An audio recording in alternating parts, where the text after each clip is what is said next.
Assalamualaikum teman-teman, seperti biasa sebelum mulai Mimin mendoakan semoga teman-teman semua selalu dalam keadaan sehat walafiat. Oke, kali ini kita akan melanjutkan Martial Master versi novel bagian 1934. Bagi yang baru bergabung, selamat bergabung, dan bagi yang belum subscribe dulu lah agar Mimin tambah semangat lagi nih bikin videonya. Oke, kalau sudah kita langsung masuk ke isi ceritanya.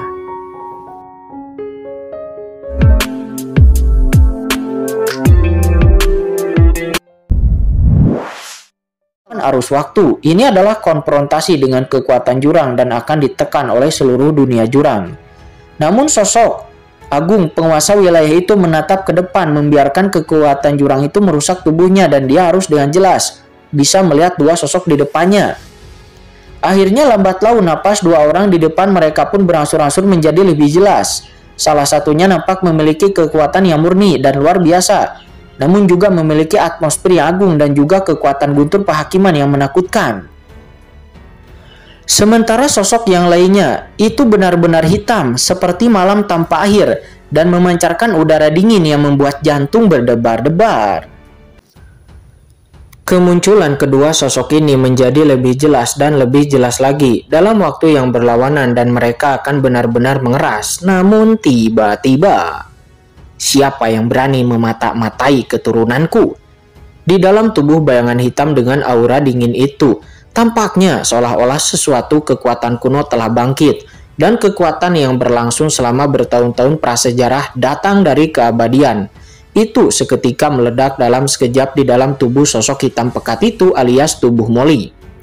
Sepasang mata hitam pekat yang dingin dan luas tiba-tiba terbuka seperti bintang-bintang mengalir di dalamnya, seolah-olah miliaran dunia meledak dan hancur. Dan itu tiba-tiba menghadapi penguasa wilayah jurang yang telah melawan arus waktu. Dan duar. Ledakan pun terjadi dari kedua kekuatan yang bertabrakan, dan tiba-tiba penguasa domain jurang terguncang di tempat. Di tengah suara retakan padat muncul, dan dalam proyeksinya, dalam sekejap, retakan ini terus menyebar dan dengan cepat mulai runtuh. Siapa kamu? Di dunia jurang di bawah kekuatan yang menakutkan ini, tubuh penguasa domain jurang itu runtuh, dan suara terkejut juga marah darinya terdengar, mempertanyakan siapa keturunan orang itu. Kekuatan lawan sebenarnya terbentang dari prasejarah hingga saat ini, dan itu cukup untuk mencakup keabadian.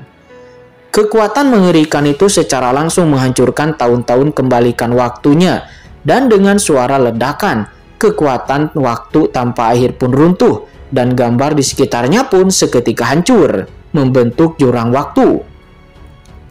Tubuh penguasa wilayah jurang pun bergetar, dan proyeksinya dengan cepat kabur nampak bergetar hebat, sebelum kemudian runtuh menghilang sedikit demi sedikit. Orang-orang kuat klan jurang lainnya yang ada di sana mengangkat kepala mereka dengan ngeri dan berkata dengan ngeri, "Tuan penguasa wilayah."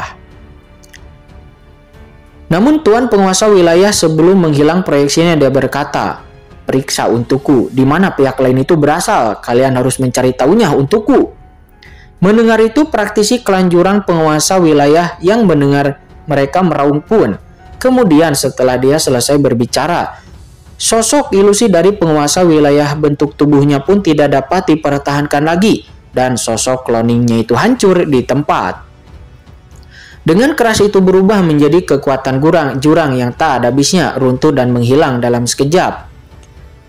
Klon proyeksi dari penguasa wilayah telah hancur. Banyak praktisi klan jurang yang ada di sana tampak ngeri melihatnya.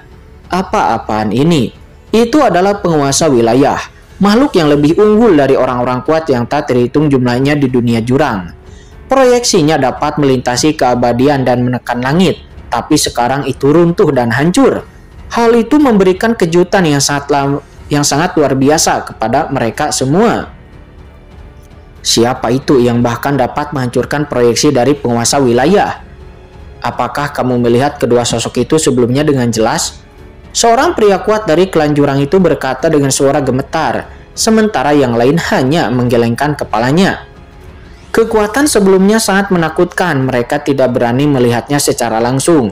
Bagaimana mereka bisa melihatnya dengan jelas?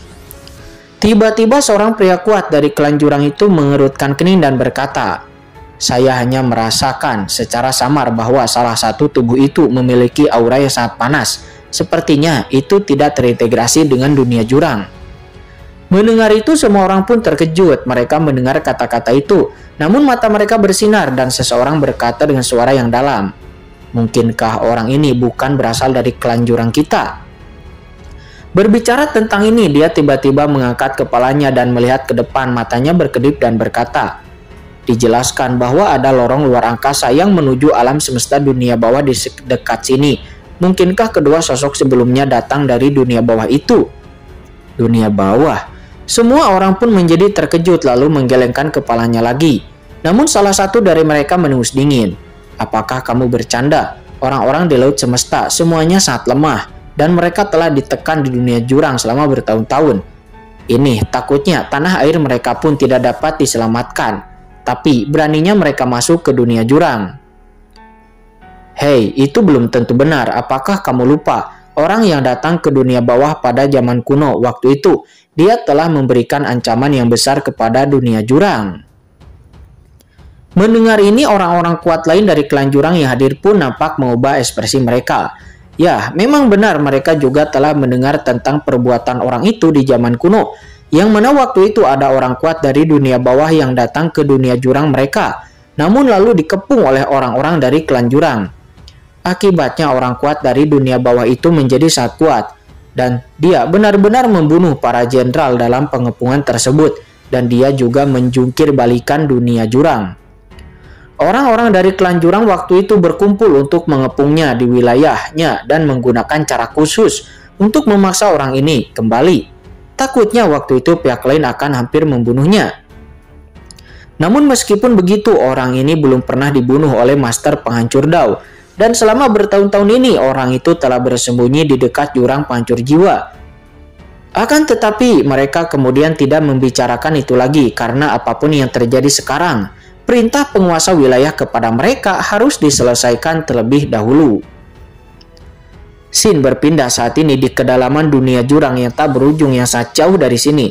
Terlihat ada sosok berjubah hitam yang berdiri tegak seperti tombak yang melesat ke langit. Dia berdiri di atas jurang menatap sungai panjang jurang hitam pekat di bawahnya. Jurang hitam pekat ini mendidih menggulung ratusan juta gelombang yang terlihat di dalam pupil mata sosok ini. Akan tetapi, hanya ketidakpedulian dan sikap yang dinginlah yang ada di wajah sosok ini. Aura jurang terus-menerus terkikis, akan tetapi itu nampak terhalang oleh aura dunia bawah yang tak terlihat di luar tubuh sosok ini. Dua kekuatan unik itu langsung terjerat satu sama lain dan itu benar-benar mencapai keseimbangan yang luar biasa. Kekuatan jurang. Sosok itu mengulurkan telapak tangannya dan merasakan kekuatan jurang di telapak tangannya. Betapapun menakutkannya kekuatan jurang ini pada dirinya. Dia mencoba langsung memata-matai. Ini sama dengan milikku di dunia bawah dan laut kosmik, di permukaan terang dan gelap yang tidak sejalan, dan itu sangat berbeda satu sama lain. Kata sosok itu, faktanya itu hanyalah pembagian yin dan yang antar langit dan bumi. Kekuatan jurang ini mengandung kekuatan penghancur yang tak ada habisnya dan mampu menelan seluruh kekuatan laut kosmik. Mungkinkah itu hanyalah salah satu bentuk perwujudan jalan besar langit dan bumi? Kata sosok itu, dia bergumam. Jelas bahwa dia tidak memiliki kekuatan jurang di tubuhnya. Akan tetapi kekuatan jurang di telapak tangannya itu melonjak dengan rangsangan yang sangat ajaib. Di saat dia sedang tenggelam dalam pikirannya, tiba-tiba sosok itu menoleh dan melihat ke arah jurang yang tak berujung. Tiba-tiba dia merutkan kening. Aneh, aku merasakan napas dunia bawahku yang datang ke dunia jurang ini. Apakah orang-orang kuat dari silsilah pembunuh roh telah tiba di dunia jurang dari dunia bawah? Sosok ini merasakan tanda peringatan di dalam hatinya. Sejak Permaisuri Mingyue datang ke dunia jurang, seharusnya tidak ada orang kuat lainnya dari dunia bawah yang bisa datang ke sini. Siapa itu? Mungkinkah itu hanya imajinasiku saja? Kata sosok itu, nampak batas waktu di tangannya terus berkedip sebelum akhirnya dia pun menoleh. Lupakan saja. Menyelamatkan Permaisuri Mingyue adalah satu-satunya hal yang harus aku lakukan. Kata sosok itu. Pikiran sosok itu jatuh dan dengan keras sosok itu tiba-tiba menghilang tanpa suara. Scene kembali berpindah pada saat ini di luar dunia jurang, yaitu di Gunung Hunyue. Terlihat tubuh Molly tiba-tiba bergetar dan dia tiba-tiba terbangun. "Dasar bajingan, anak Kinchen itu," kata Molly. Begitu Molly bangun, dia tidak bisa menahan diri untuk tidak mengutuk dengan ekspresi malu di wajahnya. Dia melihat bahwa Kinchen ini benar-benar mengubah klon spiritualnya menjadi senjata dan menusukkannya langsung ke bagian orang dari klan jurang sebelumnya. Sungguh memalukan. Mengingat adegan sebelumnya, Molly merasa kesal, namun dia tidak dapat melihat adegan lebih lanjut karena dia keburu ditarik keluar dari dunia jurang. "Iblis kecil Molly, apa yang kamu alami di sana? Mengapa hanya kamu yang mendapatkan kembali pikiran spiritualmu? Lalu, di mana nak Kinchen?" kata Kaisar Yoming. Pada saat ini Kaisar Yoming dan yang lainnya melihat bahwa hanya Molly yang telah sadar kembali dan mereka semua bergegas maju untuk bertanya. "Bagaimana aku tahu apa yang terjadi pada Kinchen?" "Segera setelah kami masuk, kami bertemu dengan anggota klan jurang dan memperingatkan banyak orang kuat di dunia jurang. Kinchen itu memintaku untuk langsung kembali, tetapi dia sendiri mulai bertarung dengan anggota klan jurang itu. Dan saat aku pergi, dia masih bertarung sengit dengan anggota klan jurang itu," kata Molly. Apakah kamu bertemu dengan anggota klan jurang di sana?" Mendengar ini, wajah semua orang pun terkejut dan lalu mereka melihat tubuh Kinchen yang melayang di sana dan menghela napas dalam dengan cemas. "Oh, nak Kinchen, kamu benar-benar terlalu ceroboh. Aku sudah lama mengatakan kepadamu untuk tidak pergi ke sana, tetapi kamu menolak untuk mendengarkanku. Namun sekarang kamu malah terjebak pertarungan dengan anggota klan jurang," kata Kaisar Yoming. Dia berbalik dengan cemas melihat Kinchen. Sekarang yang dirinya khawatirkan adalah bahwa orang klan jurang itu akan menggunakan pikiran spiritual Kinchen untuk langsung menyerang tubuh fisiknya.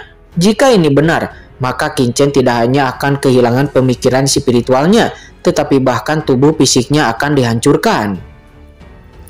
Mendengar itu, Kaisar Shime dan yang lainnya mengubah ekspresinya. Apakah mungkin untuk menggunakan pemikiran spiritual untuk menghancurkan tubuh fisik? Kaisar Yoming berkata, "Kalian tidak tahu kekuatan klan jurang itu sangatlah aneh.